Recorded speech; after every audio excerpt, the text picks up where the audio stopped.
Program complete. Auto-engage time sequence synchronized.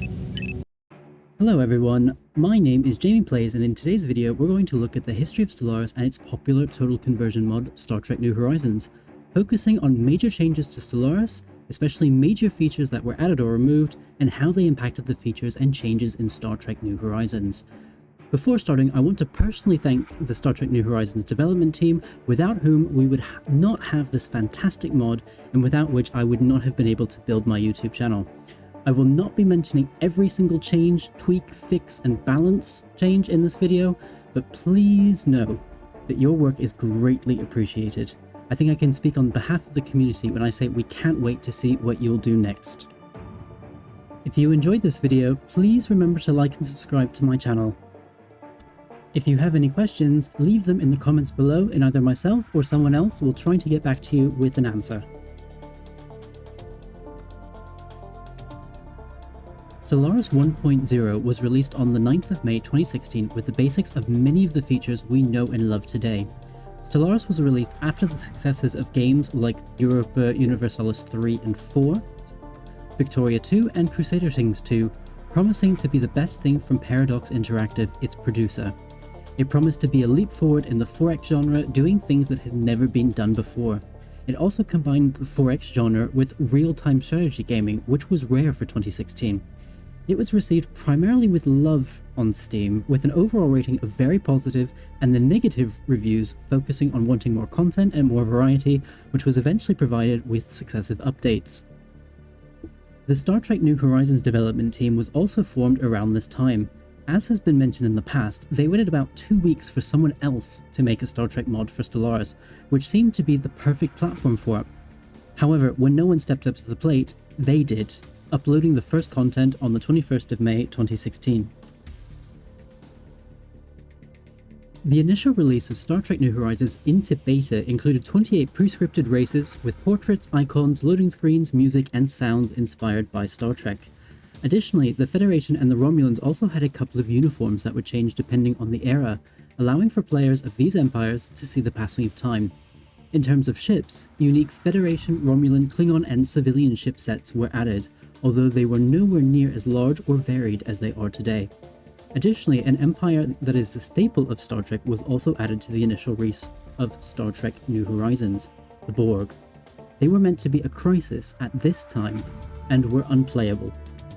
Stellaris quickly released several hot patches and fixes for the initial release. While keeping up with these, followed by the release of the 1.1 patch known as Clark, the Star Trek New Horizons development team made further updates, tweaks, and balance changes to the mod, but the most significant changes during this period were the addition of the Dominion, Vulcan, and Gorn factions, each of which also had its own unique ship set. It was during this time that 2 sub-mods for Star Trek New Horizons appeared, both of which are still in use today. They are the Star Trek New Horizons music mod, which added many of the beautiful soundtracks we know from the films and the shows, and the Federation UI mod, the first in a series of UI submods for specific empires in Star Trek New Horizons. You can download both of these to enhance your Star Trek New Horizons experience. The link to their Steam Workshop pages is in the description below. The release of the 1.2 Asimov patch on the 27th of June 2016 saw the first features added that directly influenced Star Trek New Horizons development in terms of additional functionality, introducing new Federation, diplomacy, and war goal mechanics. These included things like migration treaties and non-aggression pacts, setting specific war goals, and many others. In addition to incorporating these changes, there were many fundamental additions to Star Trek New Horizons. These included 38 new major and minor races, including various members of the Federation and Dominion, races in the Delta Quadrant, and most notably in Star Trek lore, the Cardassians. For fans of the Romulan Star Empire, you could also now control Romulus directly. In terms of ships, many new ships were added for the Federation, Romulan, and Klingons based on the TOS era. The Federation and Klingons also got TNG era ships, and a new Cardassian ship set was added to the game. This was also the first time that the Starbase models from Star Trek were added to the game, again focusing on the Federation, Romulans, and the Klingons. In terms of setup and mechanics, the 3 major factions were also given a new hero system with heroes and unique buildings from the shows. At this point, there was enough content to hide anything not related or feasible in the Star Trek universe from the base game, meaning that many vanilla events no longer fired. Instead, nice, shiny, new Star Trek events and anomalies were added, increasing the Star Trek experience for avid gaming fans. To add the cherry on top, there were also major updates to the Star Trek New Horizons map, including named stars with specific features that always appeared.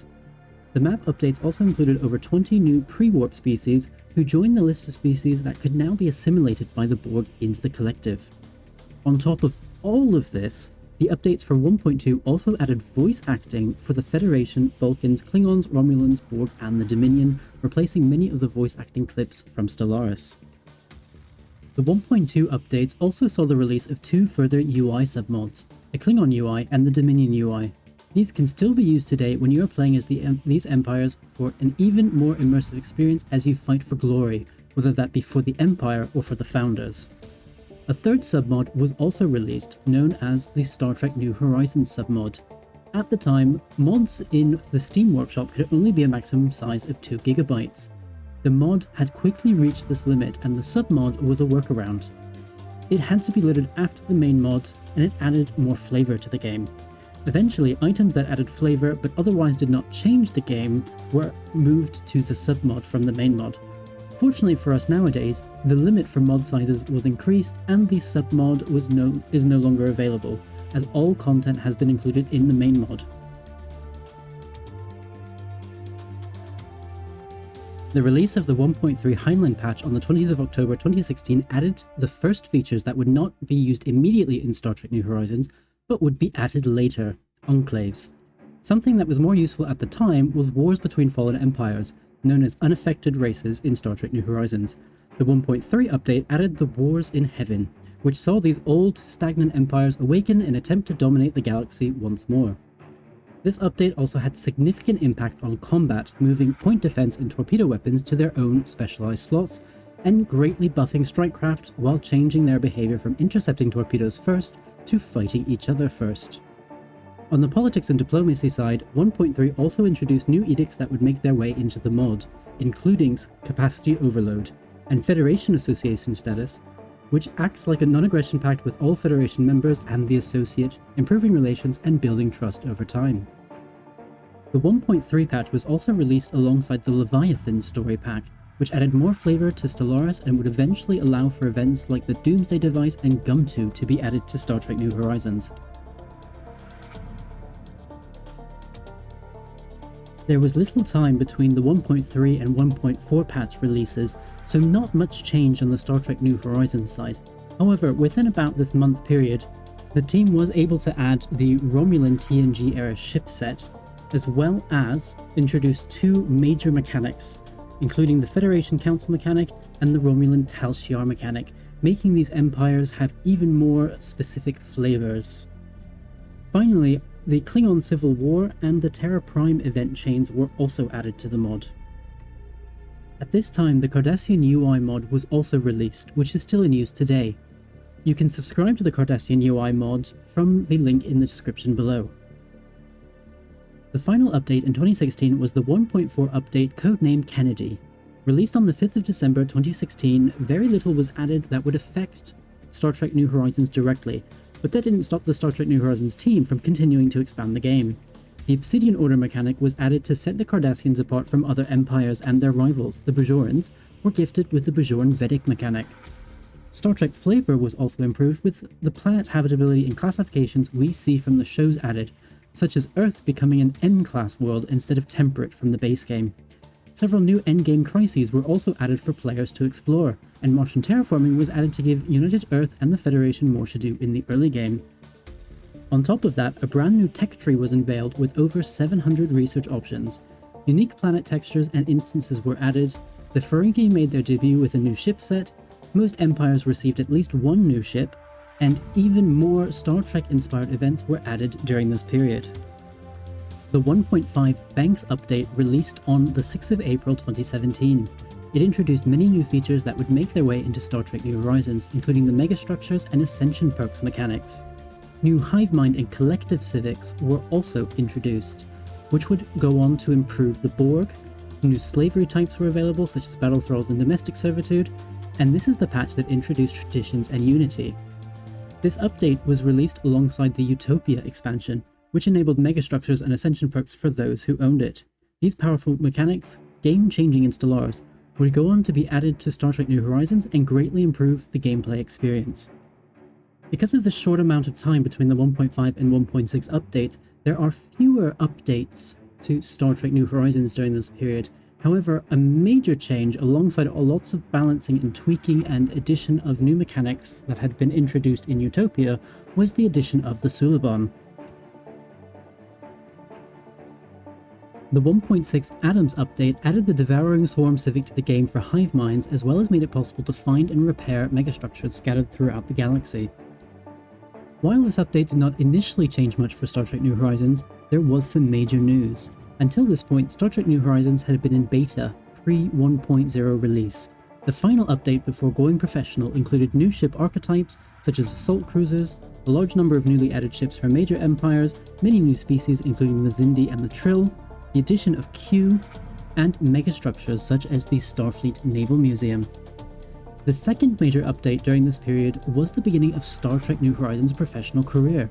The Assimilation release marked its move from beta updates to full versions. It also started the tradition of giving names to versions with a large amount or major changes. As you might be able to guess from the name, the main focus of this release was the Borg. The Borg became a playable faction within this update, and Assimilation was reworked with the Devouring Swarm Civic, making it even more potent. The update included new species such as the Kobali and Vidians, as well as a new Delta Quadrant, Birth of the Federation, and random maps. The tech tree had also been expanded to over 1,100 tech options, and for the first time, all weapons within the mod were directly related to Star Trek rather than borrowing from Stellaris. But it was not only the weapons and new ship archetypes. A new deep space station structure was also released, and Star Trek New Horizons began making ships fill unique roles with unique components for ships. In addition to the Borg, the Vidians also had a brand new ship set, and the Tholians, Breen, Klingons, and Kazon also received a couple of new ships themselves. This was all accompanied by many new events and anomalies from the shows, and the Klingons finally received a full set of Klingon voice acting clips, ready to challenge anyone in the galaxy. Other additions to the Star Trek New Horizons family included the Romulan and Borg UI submods, both of which can be downloaded from the link in the description. There was no 1.7 update, but rather a 1.8 update called Shapek, which was released alongside the Synthetic Dawn story pack. This update had added machine empires and robots into the game, including creating new traditions, jobs, and more. For Star Trek New Horizons, the 1.8 updates saw more expansions, especially for the Borg, and included more mega projects. Borg construction ships could now build subcomplexes and also attempt to take over a colony, instantly assimilating pops and taking a large number of resources via a mega project. The Borg also gained unique tradition trees. With the addition of machine empires, the Kravik and Praelor automated personnel units were also added, as well as the Kelpians. Finally, the Orions received a new ship set and numerous events and anomalies were approved upon. The 1.9 Bool update was the last update for both 2017 and Stellaris version 1 releases. Released on the 7th of December alongside the Humanoid Species Pack, it added very little in the way of usable content for Star Trek New Horizons. However, after innumerable bug fixes, tweaks, and balances, Star Trek New Horizons saw its second major update with the release of Victory is Life, focused on the Dominion. The Dominion were given the Great Link mechanic, allowing for the Founders to dominate the galaxy as they wished. The Dominion member state type vassal was also added, along with flavor for the Dominion, such as the 100 event chain, Polaron weaponry, traditions, technology, and unique megastructures, and genetic engineering for the Vorta and Jem'Hadar. The Voth, Kobali, and First Federation all gained new ship sets, and the First Federation, Metron Consortium, and Cytherians were added, joining the Voth and the Herc, all of which became unaffected races. The Vulcans also came out with new ships and stations, and generic versions of each were added for factions that did not have their own yet. The Beneans were also added as a faction, and the Ocean Hunters, Tosk, Screens, Borg Cooperative, and Unimatrix Zero all became playable with this update. Finally, the Alpha and Beta Quadrants also received some attention with the NX Project event chain and the Bajoran Wormhole events. New invasion modules were added for most types of large ships, allowing for large ships to attempt to conquer planets. The Federation Council mechanic was also expanded to add more diplomatic and domestic options, and the Klingons were among the factions to receive unique buildings. Thank you for watching this video on the update history of Star Trek New Horizons. If you liked it, please like the video and subscribe to my channel for more Star Trek New Horizons content, including playthroughs, tutorials, and analyses videos. You can also support me by becoming a member of my channel, which will get you early access to videos, priority replies to comments, emojis, badges, behind the scenes updates, and more. You can also join my Discord server called The Collective to interact with other Star Trek fans and gamers, and get earlier insights into channel developments and more. The link for that is in the description below. Thanks, and I hope to see you next time for another episode of Jamie Plays. Bye for now.